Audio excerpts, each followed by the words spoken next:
내가 내 목숨을 걸고 하나님을 불러 증언하시게 하노니 내가 다시 고린도에 가지 아니한 것은 너희를 아끼려 함이라. 우리가 너희 믿음을 주관하려는 것이 아니요 오직 너희 기쁨을 돕는 자가 되려 함이니 이는 너희가 믿음에 섰음이라.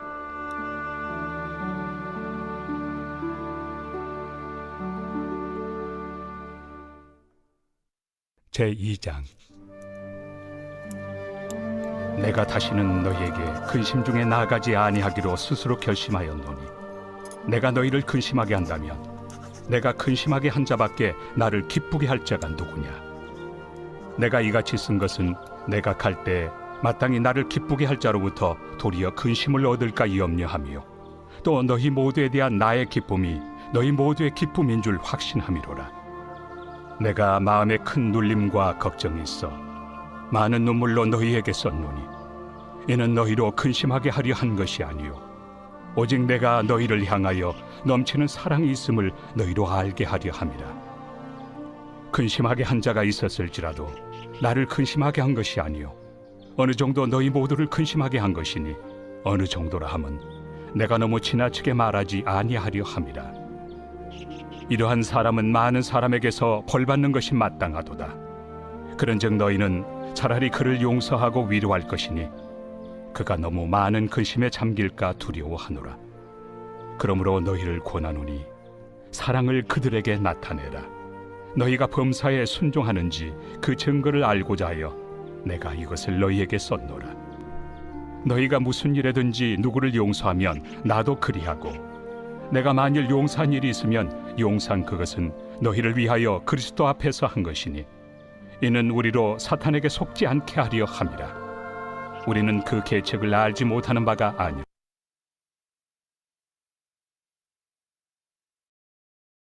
오늘 본문의 말씀은 사도 바울이 고린도 교회를 방문하지 못한 것에 대해서 계속 설명하고 있습니다. 고린도 교회 성도님들 중에 바울이 고린도 교회를 약속대로 방문하지 못했기 때문에 사도성에 문제가 있다라고 지적을 하였습니다. 리더십에 도전을 하게 된 것이죠. 사도 바울은 이러한 질문에 대답을 해야만 했었습니다. 우리 어제 본문에서는 사도 바울은 질문에 대답할 때 고린도 교회를 향한 자신의 사역의 마음의 자세를 말했습니다. 거룩함과 진실함 가운데 고린도 교회를 대하고 사역하였다라고 이렇게 말하였습니다. 또한 하나님의 때가 되지 못했기 때문에 방문하지 못했다라고 밝혔습니다. 사도 바울은 무엇을 보고 하나님의 때가 아닌가라고 이렇게 생각을 했을까요? 24절입니다. 우리가 너희의 믿음을 주관하려는 것이 아니요 오직 너희 기쁨을 돕는 자가 되려 함이니 이는 너희가 믿음에 섰음이라 라고 했습니다. 바울이 고린도 교회를 방문하게 되면 교회 개척자로서 그 권리를 가지고 또 사도성의 권리를 가지고 교회 문제를 일으킨 자를 치리할 수 있습니다. 징계할 수가 있습니다. 그러면 고린도 교회 성도님들이 마음이 여러 사람들이 아프겠죠. 또 고린도 교회 성도님들 스스로 교회를 운영해 나가는 이러한 능력이 그들에게는 훈련되지 않을 것입니다. 그들에게 근심이 되는 이런 방문이기 때문에 바울은 하나님의 때가 아니다라고 믿은 것입니다. 사도 바울은 오직 너희를 기쁨을 돕는 자가 되려 함이니라고 24절에 말씀을 하고 있어요. 사도 바울의 그런 사역의 자세는요, 고린도 교인들에게 기쁨이 되는 이런 신앙생활, 또 도움이 되는 신앙생활을 하기를 이러한 자세를 가지고 사역을 하였던 것이지요. 바울은 이미 고린도 교회를 방문한 적이 있습니다. 고린도 전서를 보낸 후에 고린도 교회를 방문했어요. 전혀 예상하지 못한 이러한 일이 고린도 교회에 일어나게 된 것입니다.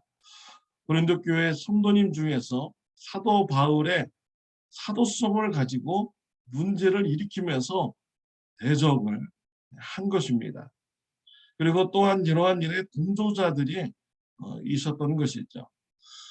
일부의 그런 사람들이 문제를 일으킨 것입니다. 바울은 이러한 반응에 놀라서 고린도 교회를 떠나가야만 했었습니다. 그런 후에 바울은 눈물로써 편지를 써서 보내게 됩니다. 눈물의 편지라고 불리는 이런 서신을 보내게 되죠. 오늘날에는 이런 눈물의 서신이 전해지지 않고 있습니다. 그러나 이 눈물의 서신이 어떠한 내용이었는지 오늘 본문에서는 이렇게 밝히고 있습니다. 4절 말씀에 보면은 3절과 4절에 눈물의 편지에 대해서 언급을 하고 있는데요. 4절에 보면요. 내가 마음에 큰 눌림과 걱정이 있어 많은 눈물로 너에게 쏟느니 이는 너희로 근심하게 하려 한 것이 아니요 오직 내가 너희를 향하여 넘치는 사랑이 있음을 너희로 알게 하려 함이라 라고 했습니다.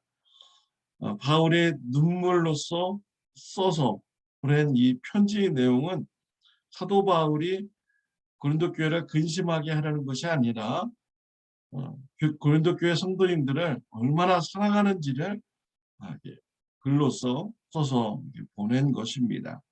사도 바울은요 1절에서도 밝히고 있어요. 내가 다시는 너희 중에 근심 중에 나아가지 아니하기로 스스로 결심하였노니 라고 했습니다. 바울은 고린도 교인들이 근심이 되는 일을 하기를 원치 않았습니다. 근심이 되는 방문을 원치 않았어요. 고린도 교인들에게 기쁨이 되고 돕는 신앙인이 되기를 원했습니다. 또 그들에게 사랑을 이렇게 나타내는 이런 신앙인이 되기를 원했던 것이죠. 눈물의 서신을 받아본 고린도 교인들은 회개하였습니다. 그리고 고린도 교회 안에 문제를 일으킨 이러한 자들을 징계를 하였습니다. 치리를 하였습니다. 이러한 소식을 사도 바울이 듣게 됩니다. 바울은 고린도 후서를 보내면서 그 징계받은 자, 문제를 일으킨 자에 대해서 말씀해주고 있어요. 6절부터 8절에 보면요. 이러한 사람은 많은 사람에게서 벌받는 것이 마땅하도다. 그런즉 너희는 차라리 그를 용서하고 위로할 것이니 그가 너무 많은 근심에 잠길까 두려워하노라. 그러므로 너희를 권하노니 사랑을 그들에게 나타내라 라고 했습니다. 교회에 문제를 일으킨 사람, 고린도 교인들을 근심하게 만든 사람들, 이러한 사람은 당연히 징계를 받아야 된다는 것입니다. 그러나 그를 용서하고 위로해달라고 했습니다. 그리고 고린도 교인들에게 사랑을 나타내라라고 권면을 하고 있습니다. 왜냐하면 그 징계받은 자가, 치리받은 자가 너무 근심 가운데 있을까 해가지고 사도 바울이 용서하고 위로하고 사랑을 나타내라라고 권면을 하였습니다.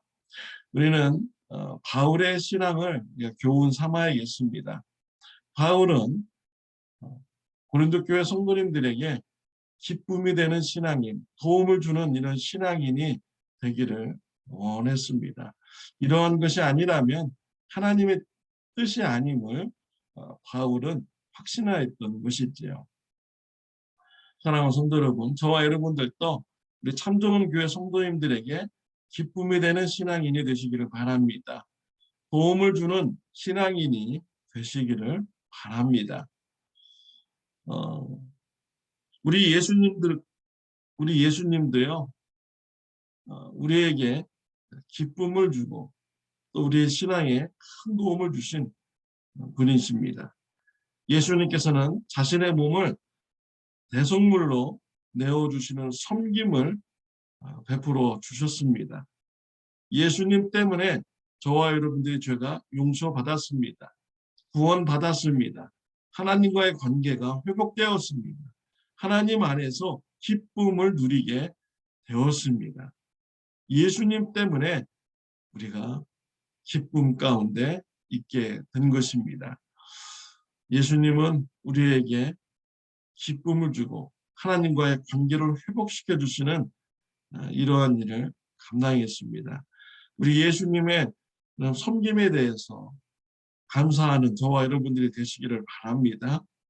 또 예수님을 닮아 사도 바울을 닮아서 성도님들에게 기쁨이 되고 도움을 주는 신앙생활을 하는 저와 여러분들이 되시기를 바랍니다. 기도드리겠습니다. 하나님 아버지 감사합니다. 예수님의 섬김의 희생으로 인해서 하나님 안에서 기쁨을 누린 자가 되게 해주시니 감사합니다. 예수님을 닮아 바울을 닮아 성도님들에게 기쁨이 되고 도움을 주는 신앙생활을 할 수 있도록 저와 우리 성도님들을 축복하여 주옵소서. 예수님의 이름으로 기도드렸습니다. 아멘. 네, 오늘은 토요일입니다. 내일 주일 예배를 위해서 기도해 주시기를 바랍니다. 좋은 하루 되시기를 바랍니다.